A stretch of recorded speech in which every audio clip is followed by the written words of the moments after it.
So my wife drives this really good looking Yukon. It's in great shape, but the front seat looked like that. So here's where we started. We got a torn up seat, really rough here, just worn out, 160,000 miles on this vehicle. And then here's where we ended up. And now we're looking like new here again. So I'm gonna show you how we do that. Pry off this plastic cover just with a small screwdriver. That'll give you access to the front bolt that bolts the seat to the floor. Then there's another cover on the other side. You're gonna need like a crow's foot, some kind of trim tool to pop this one up and off of this nut. It's got a metal washer embedded in the plastic cover that grabs a hold of that nut, and it can be on there kind of tight. But if you work it with one of these tools, then you can pry that up and off without breaking anything underneath there. Now you can remove that bolt. You're gonna need an E20. If you don't have one of those, I used a 6-sided socket here for a spark plug. This is a 5/8, and that seemed to fit on there just fine. Here's a closer look at what that pattern is on that bolt. There's gonna be 3 of these that you're gonna need to take off. And like I said, I used that 5/8 spark plug socket, and it worked just fine for me. There's a small screw at the front of this plastic cover that you're gonna need to remove. It needs a little star bit on the end of it, and it's a T20, and that'll remove real easy, just screws in.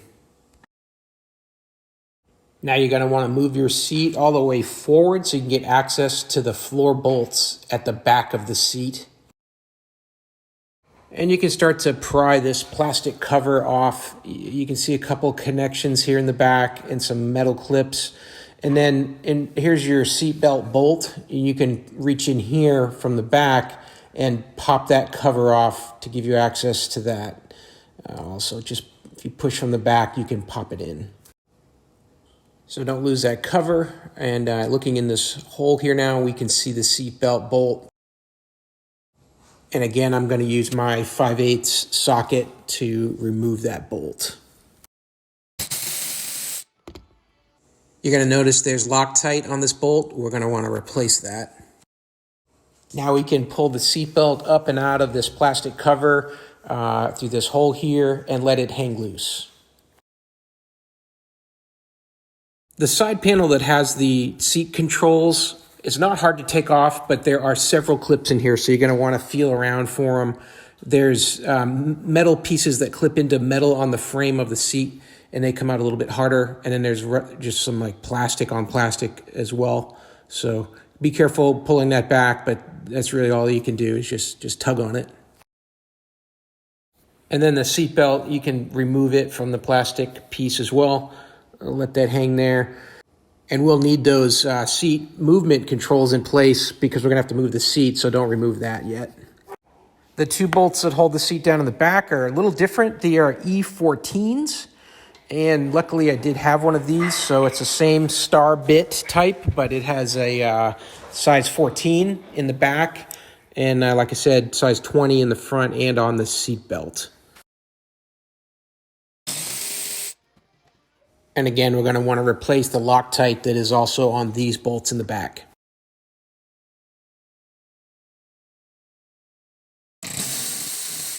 And you see that white peg next to the bolt hole? That's going to make putting the seat back in and lining up these holes much easier. There's a plastic cover over the plug underneath the seat. There's a tab on one end and then a hook on the other end. So here's the hook that clips down on. And then the other side here, that's the tab that goes into a slot on the floor. Now to remove this yellow plug, you're going to slide that orange piece forward and then pinch down underneath the orange part and then pull the plug out.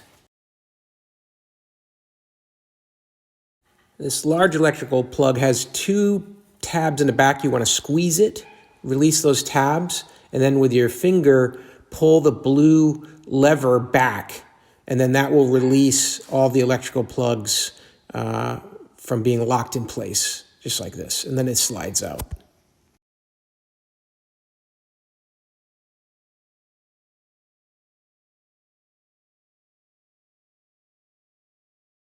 You don't really have to do this next part, but I did pop out the seat controls from that plastic panel.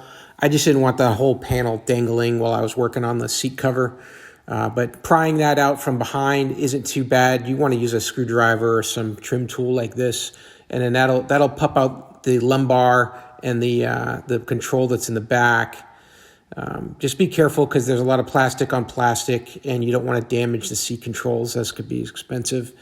And then the other end of it is your forward and back sliding controller. You're going to need to use something like a pick to poke at the other back side of this thing to pinch in the release and then draw the plug forward. This one is a pain to get off. I'm using a tool from Channel Lock that's a pick with a 90-degree bend in it. Worked out pretty good. With everything disconnected now, I can remove the seat from the vehicle and set it on a table where we can start looking at removing a couple more pieces of plastic. This one here on the back.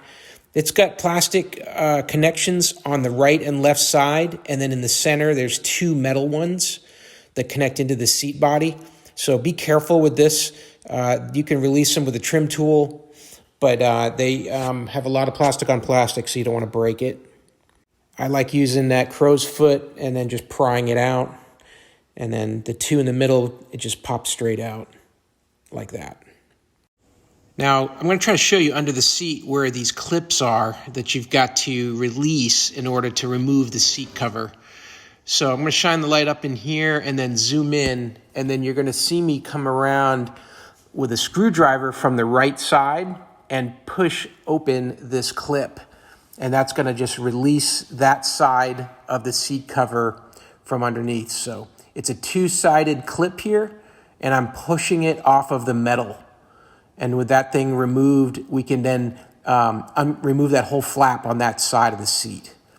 And you can do the same thing around the front. There's a clip there that you're going to remove, and then on the left side, and then in the back. And then with the back, I use the screwdriver from the left edge there, and I pried it down and then popped it off. Here's a closer look of how I removed the front clip. There is a long plastic clip that grabs onto metal here, but there's also one small plastic tab that hooked it up a little higher. So I had to use my crow's foot to unhook that little plastic tab, and then the rest of the plastic just slid out with my hands. You can see here that I'm just pulling it down and off. It's a long channel that connects over that ridge of metal there and holds it in place.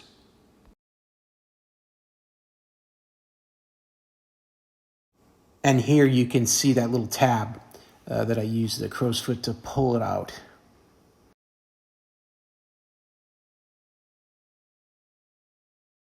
In addition to these plastic clips on all four sides, there are two pieces of Velcro. These are right where the top part of the seat meets the bottom part of the seat. You're going to need to just tug at this and pull this through.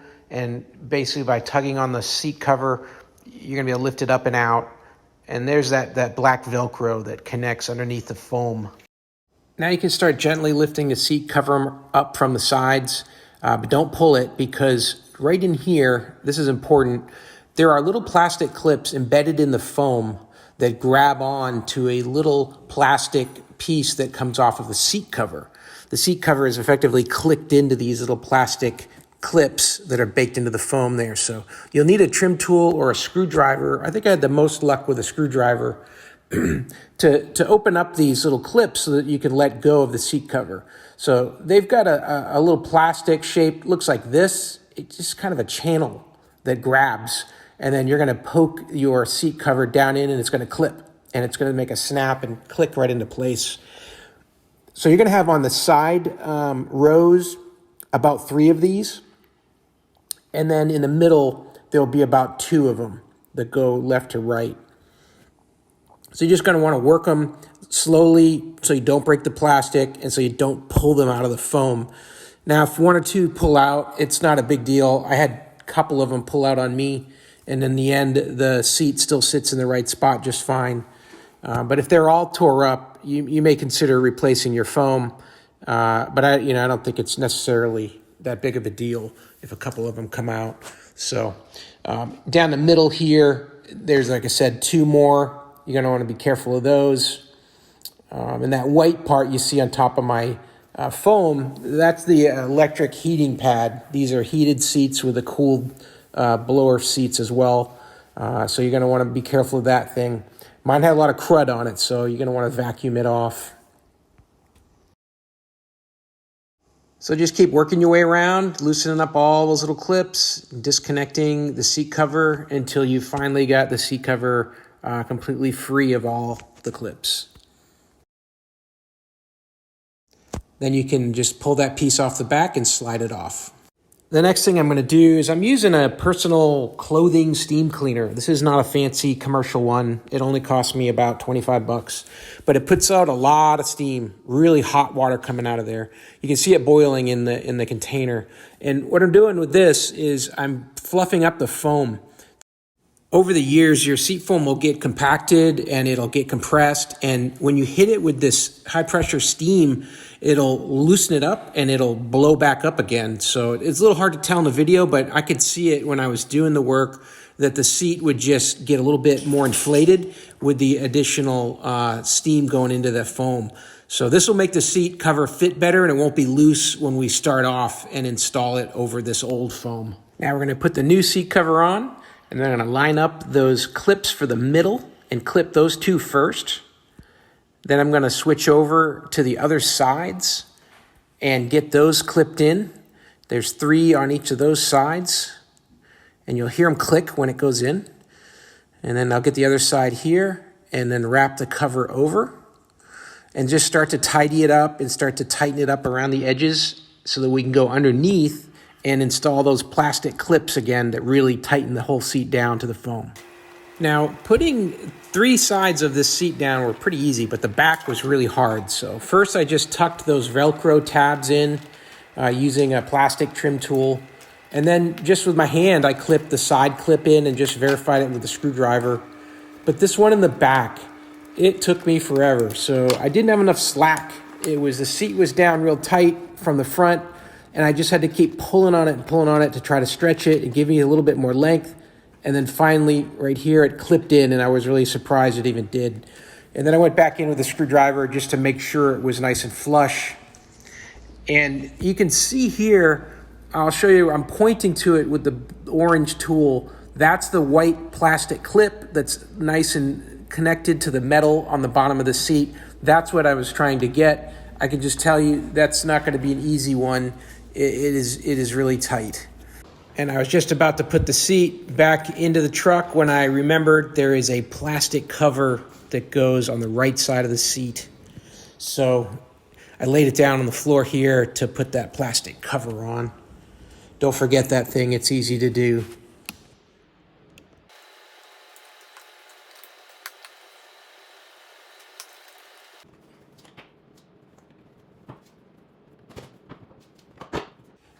Now on the back there is a plastic trim piece, and what I noticed is there were 2 holes needed to be in the back of the seat cover that weren't there. So it would not clip in. So I needed to take a razor blade, and I just lined up the holes with the razor blade there and just put a slight cut in there so that the clips could go through. And this did not come from the factory on these seat covers with the holes in the right place. So you get what you pay for. If I bought a more expensive cover, it probably would have been a little better suited.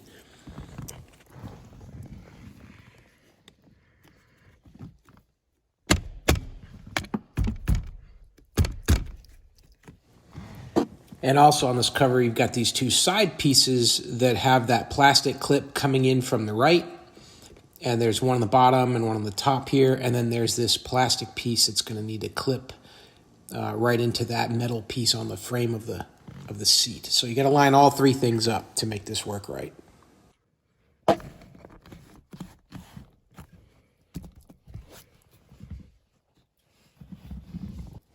So then I went ahead to plug the electrical back in, but found that the big plug with the blue lever, I could only put it in a little bit, and I couldn't close the lever down because the seat was in the way. So I needed to just plug it in as much as I could, plug in the small one, and then put together my seat controls through that plastic cover.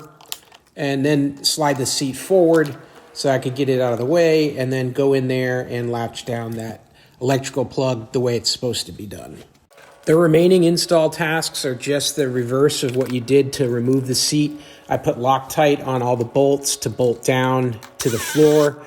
Tighten those nice and good. Put your plastic covers back in place. Plastic cover over the electrical plug in the back, and then the cover that goes over the back bolt, bottom right, just bang that in place. Slide the seat back so you can get to the front ones. Same thing, using Loctite on those bolts that are coming out of the floor, tightening them down, replacing those plastic covers up front as well. And then doing the other post that comes out by your right foot as you sit in the seat. Putting Loctite there. Lining up the seat belt through the plastic cover. Don't forget this. Then tighten it down with Loctite on that bolt. And then when that is in place, now you can start to line up that outside cover, which is important so that the seat looks good. You want to make sure it's lined up right. I had a little trouble with this because the new seat cover was covering some of the slots that needed to plug into. So I had to do some adjusting there, just moving around. I used my trim tool to free up those holes and then to snap that plastic cover into place. And then when it went in really good and everything lined up just right. At this point, there was only one screw left, that T20 star bit screw at the front. I tightened that one up, and then we were all done. And now we are complete. Big upgrade from the original seat cover, which was just really trashed, to this really fresh, new, supple replacement. Went in a lot faster than it came out. I would say it was a lot quicker to put it back together and assemble it and put it back in the car for me than it did to take it out. I think because a lot of it was just understanding how things connected to each other. But we are definitely back in good shape. Everything's looking good here from the front and in the back as well. All our plastic trim pieces are back, and we've got full function of the motorized seat, and we're done. Hey, I hope this video was helpful, and I hope this information was useful to you. And as always, I hope you have a great day.